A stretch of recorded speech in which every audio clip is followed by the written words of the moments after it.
पिछली वीडियो में सखा ने योग निद्रा के फायदे व नुकसान के बारे में आप सभी को बताया। आज की वीडियो में सखा हमें बताएंगे योग निद्रा में जाने से पहले कौन से प्रिकॉशंस या सावधानियां लेनी जरूरी हैं।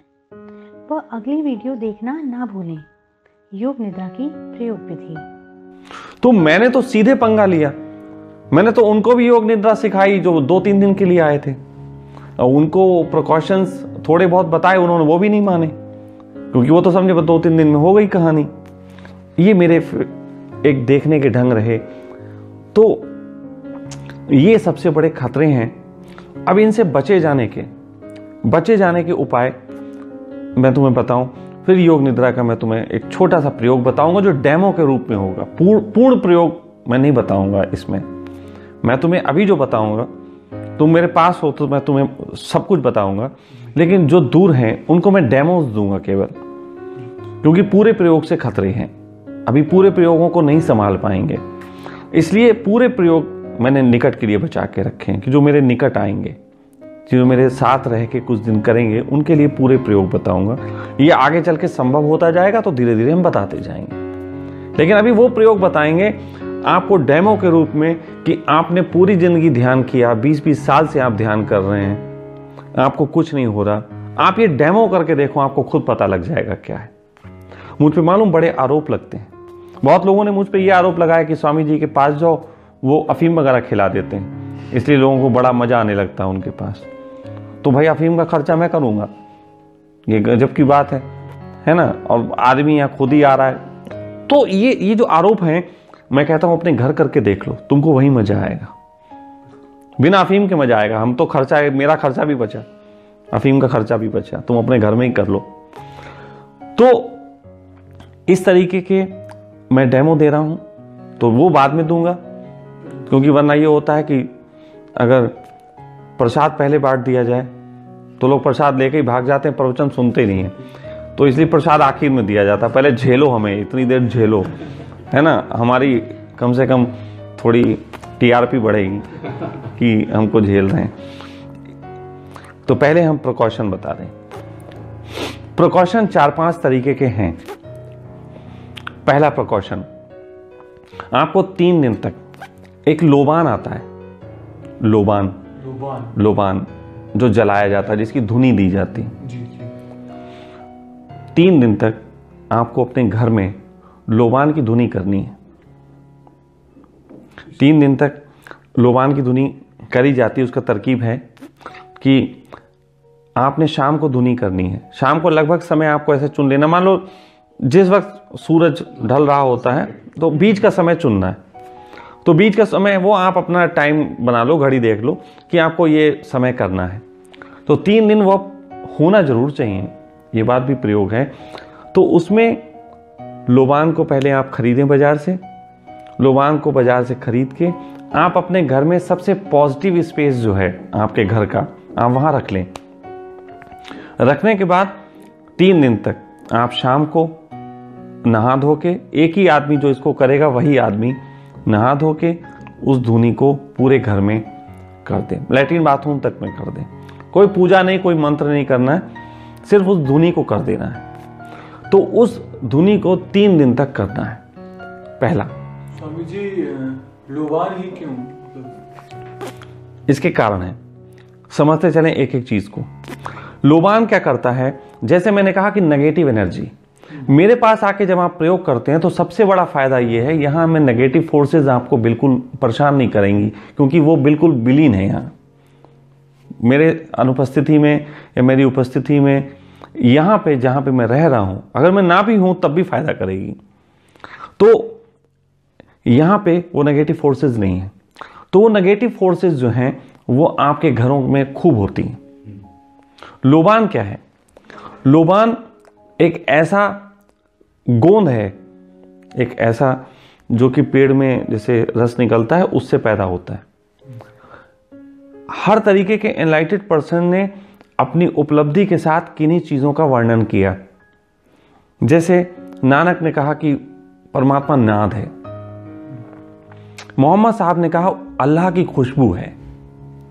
तो जब उन्हें वो खुशबू आती थी नाक से, तो जब वो घूमते थे तो उनको एक जगह पेड़ मिला लोबान का, तो जब उन्होंने लोबान सूंघा तो उन्होंने कहा अरे यही वो खुशबू है जो बिल्कुल अल्लाह की खुशबू से मिलती जुलती है। लोबान जो होता है वो खास तरीके से आपकी हवा शुद्धि के काम आता है। आपके घर में नेगेटिव फोर्सेस अगर होंगी तो आपके यहां उल्लू, ये सेनापति है, नेगेटिव फोर्सेस का सेनापति उल्लू, चमगादड़ ये उससे छोटे वाले है ना, फिर आपको छुछूंदर, मकड़ियां, छिपकली, ये सब नेगेटिव फोर्सेस हैं। अगर आपके घर में ये पाई जाती हैं और आप लोबान जलाओ तो ये सब भाग जाएंगी, आपको कुछ नहीं दिखेंगी।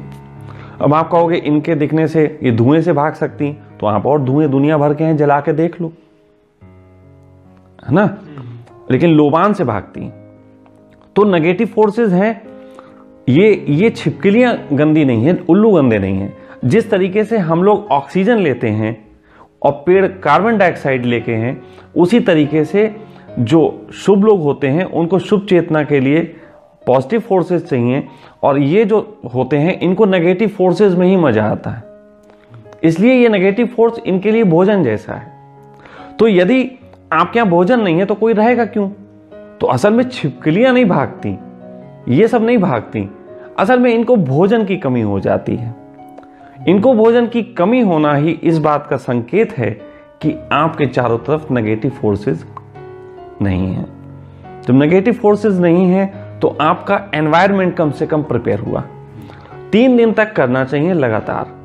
वो इसलिए क्योंकि 24 घंटे के अंदर बहुत सी चीजें बदलती हैं पृथ्वी पे।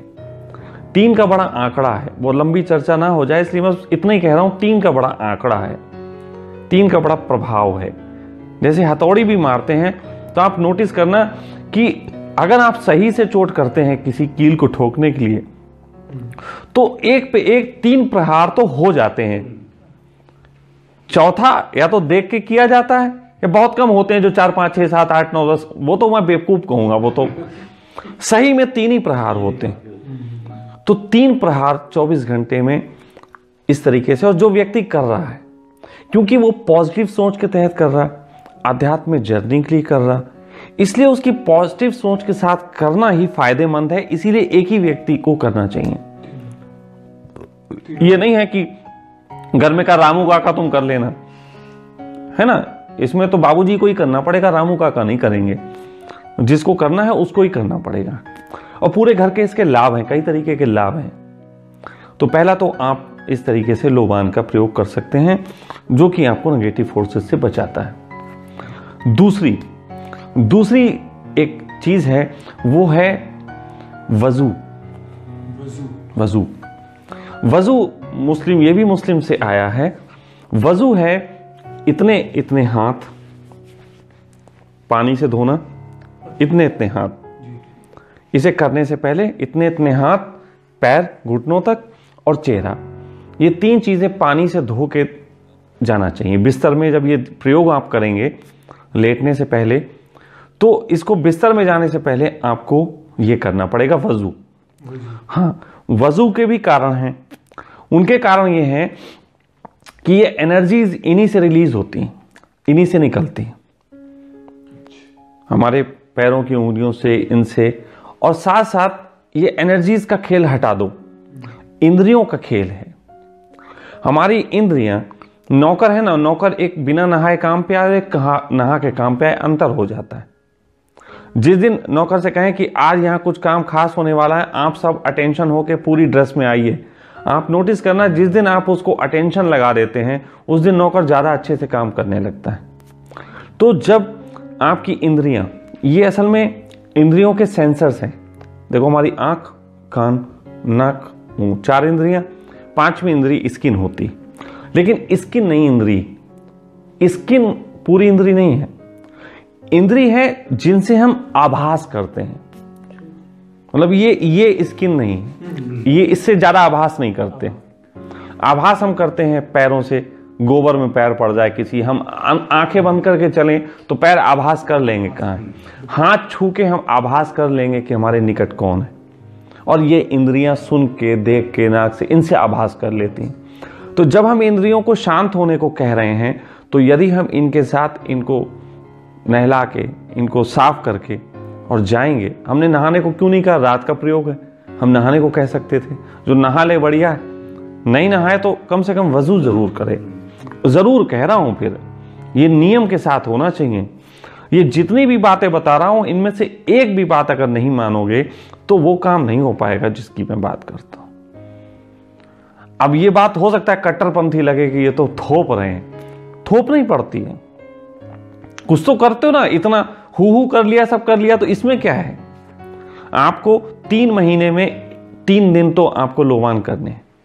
3 महीने में 3 दिन, सिर्फ 90 दिन में 3 दिन कह रहा हूं, 90 दिन पूरे हो जाए फिर 3 दिन कर लो, तो उससे आपकी वो बनी रहती है। आपको वजू करना है। ये वजू करना बहुत फायदेमंद है, क्योंकि इससे आप रोज रात को साफ सुथरे लेटोगे जाके। इवन कि हिंदू धर्म में बहुत से आप बवास पूछो, उन्होंने कहा हमें हस्त वो हो जाता है, स्वप्न दोष हो जाता है, कुछ हो जाता है, तो वो उनकी पहली एडवाइस होती है हाथ मुंह धो के सोया करो, कहीं ना कहीं आपकी इंद्रियों में अशुद्धियां जो आती हैं उनको बचाने के लिए। तो आपको इस तरीके से इंद्रियों की देखभाल करनी है। 2, तीसरे नंबर, आपको सफेद वस्त्र हो सके तो इस्तेमाल करने हैं, सफेद चादर इस्तेमाल करनी है। आपके बिस्तर पे सफेद चादर होनी चाहिए, सफेद वस्त्र हो, बहुत फायदेमंद है। मेरे पास आके कैसे भी वस्त्र चल सकते हैं, लेकिन आपके घर में आपके सफेद वस्त्र होने चाहिए। सफेद, कोई से भी कुर्ता पैजामा हो, गाउन हो, कुछ भी हो, सफेद वस्त्र हो, सफेद चादर। सफेद के पीछे कई रीजंस हैं। 2 कलर ऐसे हैं सारे कलर्स में जो कि कलर नहीं है, एक ब्लैक, एक सफेद। अब कलर नहीं है क्यों कहा, उसका कारण है, तुम तो कलाकार हो, चित्रकार, समझ सकते हो। सारे रंगों का जोड़ काला है और सारे रंगों का छोड़ देना सफेद। तो यहां तो आप सारे रंग छोड़ के ही तो प्रवेश करने जा रहे हो योग निद्रा में। आप लाल कपड़े पहनो तो कोई खास कलर आपसे रुकता है, लेकिन बाकी कलर प्रवेश कर जाते हैं। सफेद पहनो तो सफेद रिफ्लेक्ट हो जाता है, वो सभी कुछ रिफ्लेक्ट कर देता है, किसी को भी प्रवेश नहीं देता। इसलिए सफेद अच्छा है। मैंने जितने प्रयोग देखे हैं करके, उनमें सफेद से सर्वाधिक लाभ हुआ है, तो इसलिए सफेद उसको पहनना पड़ेगा। 3 ये नियम हो गए। चौथा और एक ऐसा नियम जिसपे बहुत लोगों को आपत्ति सी लगेगी, लेकिन क्या करें, है तो है। चौथा नियम है, या तो मैं तुमको माला पहनाऊं, या तो मैं तुमको एक माला दूं जो कि माला धंधा जैसा लगेगी। मैं धंधा नहीं करना चाहता, माला के धंधे में शुरू नहीं करना चाहता। माला में कुछ हो सकता है, ऐसी चीजें होती हैं, कुछ लाभ हैं कि मैं उन चीजों की माला बना के दे सकता हूं कि वो आप पहन लो तो आपको बचाए रखती है। लेकिन माला से भी ज्यादा कारगर चीज ये होती है कि जिस व्यक्ति ने जिस चीज की खोज की होती है, इस नेचर की खासियत है, जहां से जो चीज पैदा होती है वो चीज सेंटर ऑफ ग्रेविटी होती है, वो केंद्र हो जाता है। मक्का केंद्र है ना, काशी किसी के लिए केंद्र है। जहां ओशो इनलाइटेड हुए वो केंद्र हो जाता है, जहां बुद्ध इनलाइटेड हुए वो केंद्र हो जाता है। तो जिससे जो चीज पैदा होती है, जहां पे पैदा होती है वो केंद्र होता है। योग निद्रा की खोज अगर मैंने की है, ये विधि जो मैं बताने जा रहा हूं, ये कहीं पे किताबों में नहीं है, तो जो मैंने खोज की है तो उसका मैं सेंटर ऑफ ग्रेविटी हूं, है ना। इसलिए वहां पे मेरी उपस्थिति अनिवार्य है। अब क्योंकि मेरी सशरीर उपस्थिति सब जगह नहीं हो सकती, इसलिए ये वैज्ञानिक खोज भी हो चुकी है कि यदि वो फोटो भी लगा ले मेरा, यदि वो फोटो भी लगा ले मेरा, तो वो फोटो भी वहां पे मेरी प्रेजेंस का काम करता है। वहां पे उनको लाभ बहुत बढ़ जाते हैं।